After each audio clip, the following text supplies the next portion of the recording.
لو آ گئی ہے اب راج کرے گی، اب چھا جائے گی،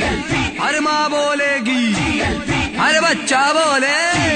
ہر سنی بولے۔ سعد رضوی صاحب کے ساتھ جو میری وہاں پر گفتگو ہوئی، جو میرا ان کے ساتھ سوال و جواب کا سلسلہ تھا، وہ کسی ایڈیٹنگ کے بغیر ویسے ہی یہ جمعے والے دن ہم نے ان سے نشست کی تھی، وہ میں آپ کے سامنے پیش کرتا ہوں۔ آپ خود ان کی گفتگو سنیں اور جج کر لیں۔ سب سے پہلے تو ہماری طرف سے تعزیت قبول کیجئے آپ کے والد محترمی، اللہ تعالیٰ ان کے درجات بلند کرے۔ یہ بتائیے کہ بڑی ایک ناگہانی ان کا انتقال تھا، بہت سپیکولیشن بھی ہوئی اس پر، کسی نے کہا کہ اس کی تحقیقات ہونی چاہیے، کسی نے کہا کرونا ہے۔ مجھے یہ پتہ چلا کہ آپ ان کے ساتھ تھے، کچھ ہمارے ساتھ شیئر کریں گے کہ یہ سب کیسے ہوا، آپ نے سب کچھ دیکھا؟ بسم اللہ الرحمن الرحیم۔ سب سے پہلے تو آپ تشریف لائے، آپ کا شکریہ۔ اور ان کا دنیا سے جانا وہ ایک ہی وجہ بنا ہے جو ہم نے تحقیقات کی ہیں، اور جو ہم تحقیق سمجھے ہیں وہ تھا کہ جب سے فرانس میں خاکے شائع ہوئے تھے نا سرکاری سطح پر، تو وہ ایک بات بار بار کہتے تھے کہ یار انہوں نے ہمارے آقا و مولا صلی اللہ علیہ وسلم کی جو گستاخی کی ہے نا وہ سرکاری سطح پر، یہ 57 اسلامی مردے کہا کرتے تھے، ممالک نہیں کہتے تھے حضور کی عزت کے مقابلے میں انہوں نے مردوں والا کردار ادا کیا۔ یہ 57 اسلامی مردے کہاں ہیں؟ ان کا حق بنتا ہے نا یہ سرکاری سطح پر اس کو جواب دیں۔ مطلب یہ تھی ان کی ایک اندر کی کڑن، اور اس کڑن کو کوئی بیان نہیں کر سکتا۔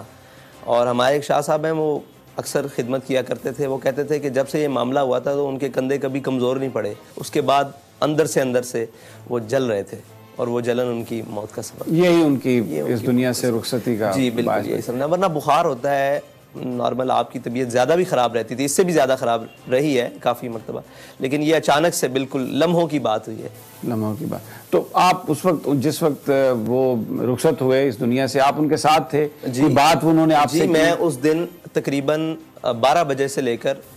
11:30 12 بجے سے لے کر رات ان کے وصال سے 10 منٹ پہلے تک انہی کے قریب رہا ہوں۔ اور میرا یہ معمول ہوتا تھا کہ اگر میں ظہر سے پہلے ان کے پاس بیٹھا ہوں تو ظہر کی نماز میں دائیں بائیں ہو جاتا تھا، اگر عصر سے پہلے بیٹھا ہوں تو عصر کی نماز کا فرصت آتی تھی۔ اور ان کی زندگی کی ایک سب سے بڑی خاصیت یہ ہے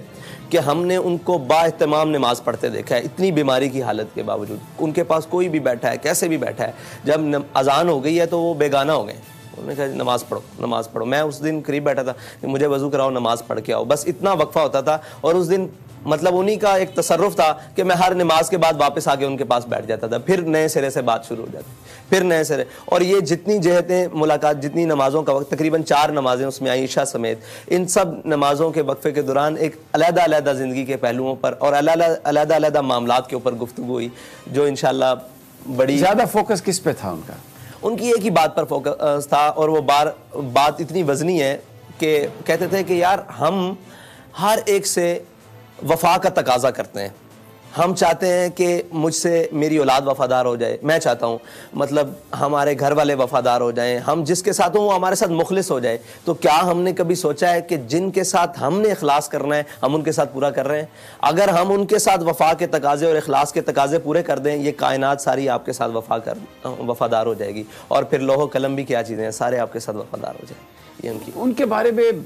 بہت زیادہ پروپیگنڈا بھی کیا گیا، کہا گیا کہ جناب کسی نے کہا کہ یہ جو فیض آباد دھرنا تھا ایجنسی کے کہنے پہ دیا، کوئی کہتے تھے کہ جی بڑا مال آیا۔ میں یہاں پر آیا ہوں ابھی، یہ میں نے دیکھا ہے آپ کی یہ جو مسجد ہے، پھر جو گھر ہے 3 کمروں کا فلیٹ، تو یہ بیان فرمائیے کہ وہ خود اس بات پر افسوس کا اظہار کرتے ہوں گے، آپ سے کبھی انہوں نے اس پر بات کی کہ یہ جو لوگ باتیں کرتے ہیں کیوں کرتے ہیں، ان کی کیا وجہ ہے؟ ایسی بات ہے کہ ان کے سامنے بھی آ کر ایک شخص نے کہہ دیا کہ جناب ہمیں نا لوگ تانے دیتے ہیں کہ آپ نے پیسے لیے ہیں دھرنے کے، تو کہتے تھے یار ایک میری بات سنو، ہم نے جیسا دھرنا دیا ہے ایسا کسی نے دھرنا دیا ہے؟ ہم بے سر و سامانی کے عالم میں جا کے فیض آباد بیٹھ گئے، ٹھیک ہے جی، شاپر کے ساتھ بارش روکتے رہے، بلکہ بغیر شاپر کے بھی بارش برداشت کرتے رہے، شیل بھی برداشت کیے وہاں۔ کہہ رہے تھے وہ بات اگلی کرتے تھے، وہ ڈیفینسو کبھی بھی نہیں کھیلتے تھے، وہ اٹیکنگ پوزیشن میں ہمیشہ رہے۔ انہوں نے اتنی خوبصورت بات کی کہ وہ بھی راضی ہو گیا، کہنے لگے دھرنا بھی ہم نے دیا، پیسے بھی ہم نے لیے, استعفیٰ بھی ہم نے لے لیا, تو ہم سے بڑا کون ہو سکتا ہے کہ ہم پیسے بھی لے آئے اور ساتھ استعفیٰ بھی لے آئے اور ساروں کو شکست بھی دے دی, اور اس بات پر بھی پیرا بٹھا دیا کہ اگر اس طرف آئندہ کوئی گیا تو ہم اس کے گھروں میں بھی گھسیں گے اور ہم اس کے نظریات کو بھی توڑ دیں گے اور ہم اس کے بت بنے ہوئے بت کو بھی توڑ دیں گے, اس کی سیاست کو بھی خیر آباد رخصت ہونے کے لیے مجبور کر دیں گے اس ریاست سے, تو ہم سے بڑا کون ہے. ہاں وہ مطلب یہ تو باتیں ساری سرسری ہیں, وہ ان چیزوں سے بیگانہ تھے. اچھا, ان کی جو گفتگو ہے, بھلے وہ زبان پنجابی استعمال کرتے تھے, حالانکہ ایک لینگویج ہے, لیکن انفارچونیٹلی پنجابی واحد قوم ہے جو پنجابی کو اون نہیں کرتی, باقی تمام قومیں اپنی زبان کو اون کرتی ہیں. لیکن وہ گفتگو میں اقبال کے شعر پڑھتے تھے, شیرازی کے, حافظ کے شعر پڑھتے تھے. بہت ہی ایک ایسی گفتگو تھی, اگر آپ اس کو غور کریں تو ایک ان ڈیپتھ جو میسج تھا وہ دہلا دیتا تھا. تو اکثر مطالعہ کرتے ہوں گے, آپ کے ساتھ بھی, آپ کی تربیت میں بھی وہ چیزیں انہوں نے شامل کی, انکارپوریٹ کی؟ بالکل ایسے ہی ہے. میں نے تو سارا جو کچھ بھی سیکھا, اور مجھے انہوں نے ایک سبق دیا, آپ کے مطلب ایکسیڈنٹ کے بعد ایک اور ساتھی ہیں, ان کو بھی یہی سبق دیا کہ کتابیں تو 2 حرف سکھاتی ہیں, آدمی آدمی بناتے ہیں. تو ہم ہمارے اندر جو بھی آدمیت ہے, جو بھی ہمارے اندر کوئی وصف ہے کسی بھی چیز کا, وہ انہی کا دیا ہوا ہے, انہی کا سکھلایا ہوا ہے. اور ان کے اندر ایک خاصیت تھی کہ وہ اپنی ہر چیز کو جو ان کے ساتھ منسلک تھی بمانگے دوہل آن کرتے تھے. لوگوں نے بڑا کہا کہ حضرت آپ اردو کا استعمال کریں, اس سے بہت فائدہ ہوگا تھا. کہتے تھے جلے ہو جدو تک میں پنجابی گل نہ کر لوں, میرا اندر ہی پورا نہیں ہوتا, مینو گل سمجھا آتا مزہ ہی نہیں آتا. مطلب وہ پنجابی میں کہتے ہیں مجھے بات سمجھانے کا مزہ ہی پورا نہیں آتا. تو وہ جو بھی ان کے ساتھ منسلک چیز تھی نا, نہ انہوں نے اپنا لباس بدلا, نہ انہوں نے اپنی وضاقتہ بدلی. آپ دیکھتے ہیں ان کی زندگی دیکھیں, وہ ملک سے باہر گئے ایک دفعہ شام کے دورے پر, اور بتاتے تھے آ کے کہ یہاں سے میں گیا, میرے ساتھ کافی سارے علماء تھے, انہوں نے وہاں جا کے چغے پہن لیے اور جناب وہ قبائیں پہن لی اور وہاں پگڑیاں کے رنگ بدل لیے, اور کہہ رہے میں نے وہی دھوتی, یہ دھوتی انہی کی ہے, یہ دھوتی اور وائٹ سوٹ اور اوپر دستار, اور یہی پہن لیا اور یہی پہن کے سارا کام چلتا. تو اپنی جو چیز تھی نا, تہذیب اور تمدن جو ان کے اندر کوٹ کے بھرا ہوا تھا, اس کو بڑی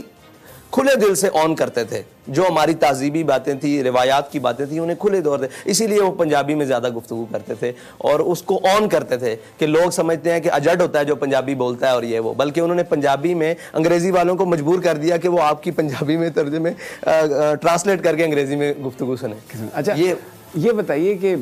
انہیں اندازہ تھا جب وہ اتنے بیمار رہے کہ شاید اب وقت رخصت آ پہنچا, گفتگو سے کچھ آپ کو اندازہ ہوا؟ جی میں ان کے قریب تھا, یہ ان کا روحانی تصرف کہہ لیں کہ انہوں نے میرے ساتھ ساری وہی باتیں کی ہیں جو آج رونما ہو رہی ہیں یا آئندہ آنے والے وقت میں رونما ہوں گی. لیکن میرا ایک مرتبہ بھی خیال نہیں گیا کہ آپ دنیا سے جانے کے لیے یہ ساری باتیں میرے ساتھ کر رہے ہیں اور مجھے سمجھا رہے ہیں کہ رشتہ داری کا کیا تعلق ہے, وفاداری کیسے رکھنی ہے, کس کے ساتھ کیسے تعلقات ہیں میرے, ان کے ساتھ کیسا اٹھنا بیٹھنا رکھنا ہے, تمہارے پر یہ ذمہ داری ہیں, یہ ذمہ داری ہیں, یہ ذمہ داری ہیں. اس مطلب تاریخ کے حوالے سے ساری گفتگو انہوں نے میرے ساتھ کی, لیکن میرا ایک وقت کے لیے بھی خیال, ایک لمحے کے لیے بھی نہیں گیا کہ یہ میرے ساتھ یہ ایسی باتیں کیوں